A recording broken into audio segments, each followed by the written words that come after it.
Okay, hello everybody. So for this month's Fearless Fridays, I'm here with David Altabev, and we were just debating when we first met and possibly if we've met at all since then, because we get confused with the world of social media, which is not real, but nonetheless feels like we're seeing each other more often. I believe we met, David. We're going to say 2015, possibly. I don't think it was earlier than that. On a paddleboarding trip down the Thames.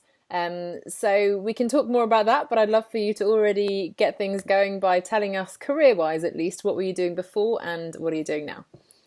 Okay, well, before I started on my new path, I was a senior program manager at Nesta in the government innovation team, pretty much following a very, should we say, fairly standard career path, employer to employer, job to job, just trying to climb a ladder. That ended in March 2017, and initially I thought I was going to go and do another job. And I started freelancing a bit in the interim while I looked for something new. And I guess it was a few months after that that I suddenly realized actually this is a more enjoyable path of determining what I want to be doing, making my own clients, uh, making my own way. So I ended up setting up two businesses at once, which was possibly a bit more of a challenge than I expected.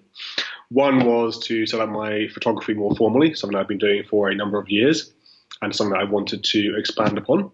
So I set up David Altabev Photography, and then I set up my own consulting business doing what I was doing previously, but on a more specialized scale with regards to sort of, should we say, urban innovation. So for the last 18 months, I've now been juggling both those jobs at once, which has been a fantastic journey, but at the same time, throwing up a lot of challenges and learnings that I would not have otherwise considered previously. Mm. Okay, we'll dig more into that. Just your computer seems to be bouncing a little bit, so I don't know if you can just try not to touch it too much, just so we can see your beautiful face and it doesn't, I will yeah, stop on the table. go fuzzy. So that's really interesting that you said you initially thought you were going to do another job, and then actually you ended up on a different path. So can you tell us more about sort of the moment that happened, what evolved, how did you decide to follow a different path? Um, I think a lot of it came down to I realized, I mean, probably I was self-sabotaging in job interviews because I didn't actually really want another job. I think I kind of knew that I wanted to do the whole freelance, forge my own path for quite a while, but I had a certain fear about it. So probably I was going into these job interviews not really wanting them. But what I realized as well is I'm not very good at selling myself. I'm not very good at going, hey, I'm David, I'm great, I'm fantastic, woo, look at me. What I'm very good at doing was actually being inquisitive about people's problems and challenges and helping them devise solutions or strategies for them. And so whenever I was meeting clients and I would have those conversations, they would suddenly say, well, can you do this for me? Can you help me out with this? And something I realized, well, actually, I was building a freelance career without even realizing it, that people were essentially developing value propositions that way, and clients were coming to me from that. So I realized that actually my going freelance and building my own consultancy business was actually playing to my strengths rather than being an employee. Yeah, I think that when I realized that, and I realized that the work was coming through on that side, I suddenly said, okay, well, let's just stop with the whole interview process. Let's go full in on this, and let's make it happen. And it's very challenging because you're selling yourself suddenly. Before previously, where I'd had a company or a brand or projects behind me, I was selling that. Suddenly, it was very much, who am I? What do I do? And I think one of the most interesting journeys that I've come across over the last 18 months is how other people define my value and what I can do. Whereas previously being in a job, I was defined by that job description or the job title or what the organization did.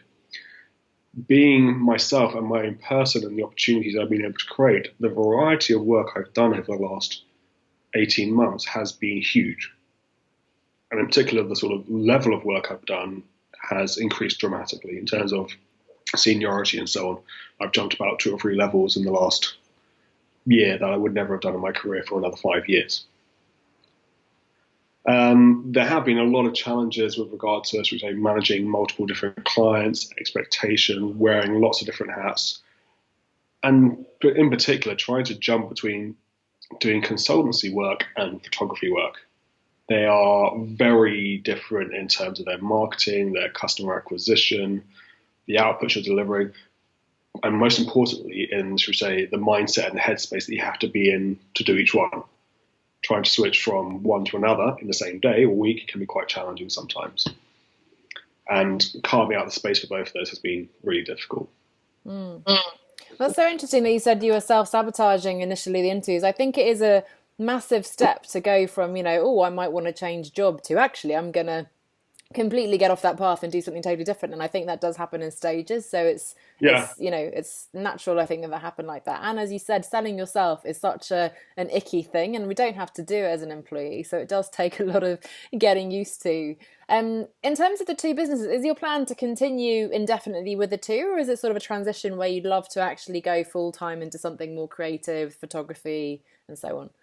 I would like to do it.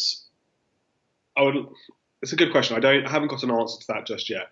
I think the reason I did both at the same time initially was I knew that doing the consultancy work based on my previous work experiences where I had contacts, where I had customers, where I knew what I was selling and it was easier. So I said I'll do that initially because that's going to provide me with the stability and the foundation, pay bills and so on. Photography was a whole totally new world that I knew would take a long time to generate income, and it's much more difficult. So I would ideally like to get to a place where it's 50-50. That would, to me, would be a lot of success. If I could go full-time being creative, doing photography, fantastic. But as I was chatting to one of my photographer friends about it, and we were talking about how you go and acquire clients and jobs, and he was saying, I'll get a few days work here and there for each client. I was like, yeah, when I can sell a consultancy, I can sell 50 to 100 days at a time in one go. And he just looked at me and was like, that's a very different proposition to each day as a new client with photography potentially. And just each day is a different contract, a different client. It's a very different mindset. And that's why I stuck initially with the first side, because it was easier, it was more secure, it helped me get the foundations I needed. Fortunately or unfortunately, depending which way you look at it, it took off. And suddenly I was like, I'm doing 6 days a week and I'm having to turn work down. And I was really finding it difficult to squeeze the photography and the more creative side, and actually even working less and having time to just do more adventures, all that kind of stuff in. And after a while, I suddenly realized that, why did I actually do this in the first place? And I had to sort of stop and take a step back and kind of write down the reasons. Why did I want to go freelance in the first place? And it was to have more time. Well, to be more in charge of my own time, to have time to do photography, to have time to do the adventures, to maybe work a bit less and have a bit more of a trade-off between time versus money. And I realized that I'd been driven by the freelance fear of, what happens if the next client doesn't come, and always taking on the next job. So I suddenly got to the situation where it's actually probably working harder freelance than I was when I was full-time, and losing sight of the reasons why I started in the first place. And again, I think that tends to happen. It's completely natural, and it's so important and great that you're able to sort of catch yourself and go, hang on a second, yes, this is a great leap forward, but I've gone a bit too far. And as you said, fortunately / unfortunately, it took off. Actually, I think Dave Cornthwaite, who was the guy who organised the paddleboarding where we met a few years ago, he was one of the first people, and I think that was even the year before that when I met him, I guess that year possibly, doesn't matter, who said to me, the temptation is to just latch on to the first kind of safety raft or whatever. So I've leapt off the ship to go to that beautiful island over there, and then you go, money and clients and my goodness, and then you sort of latch on to something that's more familiar. And again, I think it's great because we've gone in the right direction, and you've hopefully built your confidence. You know that business model works, and clearly you're more than capable and competent and so on. But again, it's sort of steps along the way, isn't it? And who knows, maybe you will find a way to learn from that business model and kind of construct that in the photography as well. It's an interesting one. Oddly enough, though, your analogy of like jumping off the ship is an interesting one, because I'm now with 2 clients, and both of them I initially joined for like 20-30 day projects, but they're like, oh, we love you, can you just stay? And suddenly realised I'm here at both of them indefinitely. I was like, I'm basically back to being full-time employee, just across 2 different people rather than being this freelancer living that kind of lifestyle. So I've actually almost fallen back into the same trap that I was before without even realising it. So now I almost have to jump again by kind of cancelling one of these never-ending contracts. But yeah, there's true, now that I have that confidence, what I would like to do is to pull back a bit on this and create the space where I have the time to actually start building up photography as a business and actually understanding what is the business model, what are my proper rates, the contracts, because for a long time it's been very much ad hoc, very, I won't say unprofessional, but I've not been doing it formally. I've not been doing official rates and costs and all the stuff and building out a client base. So I need to put some time into actually building that business. And now, hopefully, knowing that I've got the consultancy coming through as much as I need, I can create that space. Mm. And as you said, it is another jump, and that's exactly what happened to me too. And I found, ironically, it's sort of easier to come in the consulting route to get, a temporary contract. They then see, hopefully, that you're good. They offer you something longer. Then my ego certainly was flattered. My goodness, they Yeah. want me, and I couldn't possibly say no to the money, or it just happens automatically. And it is then I thought it was the one big decision to quit, and ta-da, you're living your carefree Yeah, life. But it is decision after decision, isn't it? it is constant. I think it's a constant process of evaluation, reevaluation, because unless you're very, very specific about what you want to be doing and which direction you're going and leading the market to what you want to do, you're drawn by what clients ask you to do. And in that regard, you're to a degree singing someone else's tune always. And you're doing that because you're trying to get the money or trying to sort of balance your lifestyle versus working. It's very hard to be constantly driving exactly what you want to be doing. So I think you always need to be there and be reevaluating.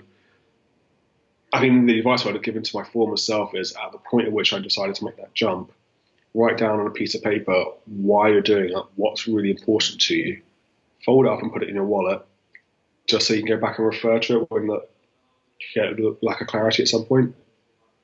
Yeah, that's a great, really concrete thing to do because you do lose sight of that. You forget, and actually, you get into your comfort zone again, and actually, you enjoy it. You're getting paid. It's different to what you're doing, and so on. So it's easy just to settle into that, isn't it? I think you've already talked a little bit about the challenges. We talked about sort of knowing when to say yes and no, having to take that leap again and again. You also mentioned just the difficulty of managing two such different businesses. Can you talk a bit more about that? Because that's this idea of portfolio career is something that I'm very interested in, and it can balance. You have different income streams. You're Yeah, using your past skills while you're developing a new creative business and so on. But obviously, the disadvantage is that you're trying to do two full-time things essentially at the same time. yeah. The biggest challenge is that you go for you know, what's comfortable. The bulk of my income comes from me doing similar types of work to what I did when I was a full-time employee. And because that was easiest to get going to create income from, that's where you almost subconsciously focus more of your efforts to, and where you become known. So that's the biggest challenge, actually, deciding how much time and effort you're going to put to both businesses. The other difficulty really is the mindset. They're completely different types. One is sitting at a computer at a desk in an office. The other is being out on location, being active, running up a mountain, and learning how to edit in the mountains. They are completely different. It's quite difficult as well to portray two very different identities. So I've had to, like, for example, use, say, again, Twitter and LinkedIn is for my consultancy only. Instagram and Facebook is for my photography, because otherwise these channels that people see me on through social media, they get confused. Well, who are you? What are you doing? Are you doing this? Are you that? They sometimes get a bit confused about that. I think some of the big challenges I've found. Mm-hmm. And where have you got the support then, or what is helping you overcome these challenges and move forwards regardless? Talking to friends, talking to people who've done it before is always my kind of go-to strategy. Is find people who you can be honest to and who will give you constructive feedback. I've been speaking to lots of other photographers, understanding how their business models work, understanding how they acquire clients on the consultancy side, having clear and honest chats with some of my clients about this is the dual personality I have. This is why I'm living my life the way I am. Because, for example, one of them said, "Can we just have you full time and come back as an employee?" I said, "No, because this is what I'm trying to create." So finding people who can effectively be your mentors is really important. Mm. There's an element of sort of vulnerability and admitting that, this is what I'm going through and trying to ask for help and so on. But also authenticity. And I love that you can own it and say to your employer, no, you know what, actually, this is what I'm doing. And, they still value your work, right? They still want to work with you. It's not like they go, oh, well, in that case, we don't want to work with you anymore. So no, there's like, well, if we could only get this much of your time, then fantastic, great. But yeah, there is a degree of vulnerability. And again, always that having to maintain that confidence that what you're doing is right for you. There's still always that, what, you're trying to leave a full-time job to go and do what exactly? There's still a lot of people who, for them, it's so beyond their comfort zone or their thinking that they just look at you and go, David, are you really sure about that? They're offering you like a full-time job, there's a pension and everything. Why do you want to go and do this where you don't really quite know what you're doing? Why don't you just keep that as the hobby and just do a bit here and there? And it's, you are getting used to being constantly vulnerable to a certain degree has been one of the hardest emotions to get used to from being freelance, I think. Well, you mentioned finding mentors, and there's also the other part of having sort of a community of people who understand it, because as you say, in that world of corporate people, they say, oh, what do you want to do? Up a mountain? That's ridiculous. And then actually we enter other groups, Facebook groups, real groups, communities, tribes, and so on. And their people think it's outrageous to want to have a full-time job. So suddenly the norm becomes the exception and vice versa. It's fascinating. Yeah, Yes Tribe and those other groups have been fantastically helpful in terms of not so much we say business support, but just the kind of validation that the kind of lifestyle you're trying to lead is valid and just as an equal way of living your life as others. I think I've always struggled with that whole extreme of, oh, I'm just going to go off and live this crazy lifestyle, and actually I still want to create businesses. Because I find if you go too much the other side, people tend to undervalue themselves. Mm-hmm. They tend to give away too much stuff for free. And I think possibly the biggest challenge I had when I started on both businesses was, how do I price myself? What am I really worth? And initially I had a lot of people saying, go down, get the business in, go down. I was like, no, I don't want to be known for cheap work. I'm pretty sure I'm around here. So I went quite high, and it worked, and I've gone higher since. And people were very surprised at that. And I think that's one thing where these groups and so on are very helpful, but a lot of the times people don't really understand your industry. They don't know where you've come from.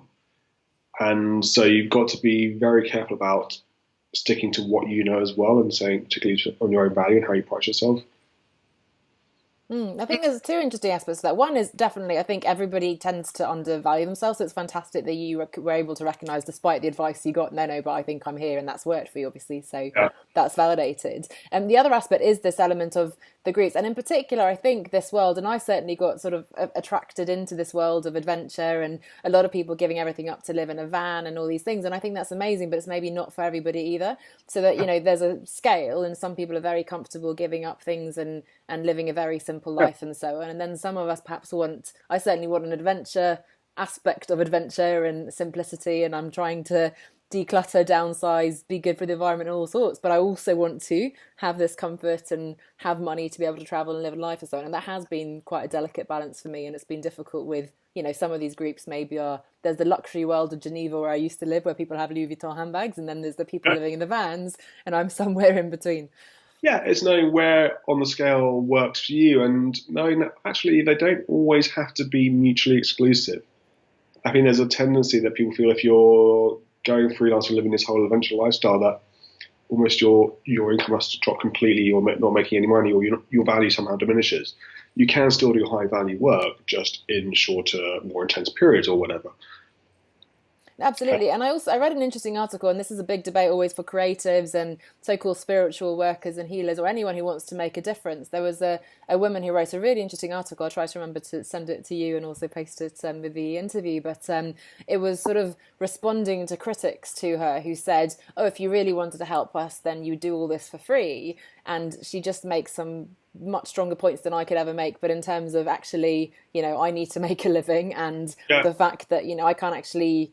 I can help more people if I'm actually able to earn money, and and there's very interesting debate on, can you do good and make money? It's a funny belief system that we have that, in order to, you need to be Mother Teresa and just sort of not earning any money and give everything up in order to be a good person. And I find that very prevalent in photography, like most creative industries, where you get so many requests to work for free, which I never get in my other side of my business. And what I've slowly come to realize is that people who ask for it generally don't value it.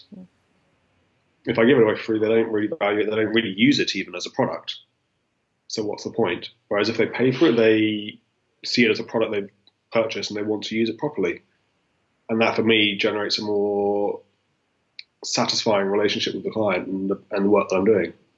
And you can still choose to do pro bono work or volunteering or passion projects and things like that, right? But you still need to make a living, and as you say, for fulfillment and so on, you need to work with clients who do value your high quality work. Exactly, yeah. Because like I say, it's not, you've got to still live, you still got to go and pay rent and do the other things. So yeah, although I'm still looking to Japan. Yeah, and what's the best part of your work and lifestyle at the moment then? Knowing that I'm directing it. That is the main thing. I'm not beholden to anyone else. I can chop and change clients' direction as I want. It's really down to me and my comfort levels and what I'm willing to throw myself into. But that and the variety. I think, like I said, going back to a point I made earlier, people's perception of what I can do now that I'm independent is so much more varied compared to when I was working in a job titled role, where that is what I did. It was very small and everyone else did everything else. That's what I've really enjoyed, being able to flex other muscles in terms of creativity and roles and so on. So the autonomy on one side and then also the variety. That's an important point too. As an employee, I think we're pigeonholed, or we pigeonhole ourselves into that particular job title, job description, and that's where, as you say, we lose that confidence. When we leave, we have the imposter syndrome. We feel like, oh, we couldn't possibly do anything else, and suddenly you realise that you can do all these different things and people value you for them. I guess the challenge there, as you said, is that you're trying on online presence, trying to separate two quite different things, but that's something that we manage anyway, isn't it? So yeah, slightly working hard to do that, but yeah. Okay, and you've already given us a bit of advice, but what advice would you give either your past self or anyone else who's sort of either potentially at the beginning of this journey or actually at this point where we're talking about here in terms of maybe doing too much of one thing or struggling to balance, whatever advice you want to give? Have belief in yourself. That's the hardest bit. If you don't, then no one else will. It's really believe that you can, because so many other people have gone out there and done it before you as well. It is scary, but it's totally doable. And if it doesn't work, you can fall back into a job. Best to try. I love that. And looking to other people who've done it, as you said, I think sometimes we're tempted to think, that scarcity mindset, as we call it, in terms of, being jealous of that person or they're doing it means I can't do. And so, but actually it's the exact opposite. As you said, the fact that other people are out there mean that you can too. And the biggest thing, I agree with you, is believing in yourself, because I think people just give up too soon, and it's going to be a slog. There's going to be ups and downs, but it's so worth it, isn't it? If you actually, we're still in the process of creating this, but the journey is half the joy, if not more. And as you said, what's the worst case? You have to then go back to something else, and you'll have had an amazing experience in the meantime. And that point about it is a journey. Don't expect success overnight. It is a bit of a slog. I mean, my first 6 months were a bit like dire, sitting in coffee shops, looking around for power adapters, trying to find work and stuff, and all that was horrible. And then suddenly, at one point, it just flipped and it went the other way. But it took about a year or so. So be prepared. Don't expect, it'll come overnight. It'll come from hard work. Yeah. Well, great, David. I've loved this. So many really powerful insights. So thank you so much for sharing. I know we tried to get together, I think, a year ago. So at least we've heard now the evolution of the business since then. So thanks so much. Where can we find you in the online world? Let's go for the photography online world. David Altabev Photography on Facebook, and on Instagram, it's at David Altabev, all one word. Perfect. And I'll link to that as well. But thank you so much for your time, and best of luck. And hopefully we can connect again in a few years' time to hear how you've chosen to direct your business in the future as well. Lovely. Thanks, Hannah. It's been great talking to you. Cheers.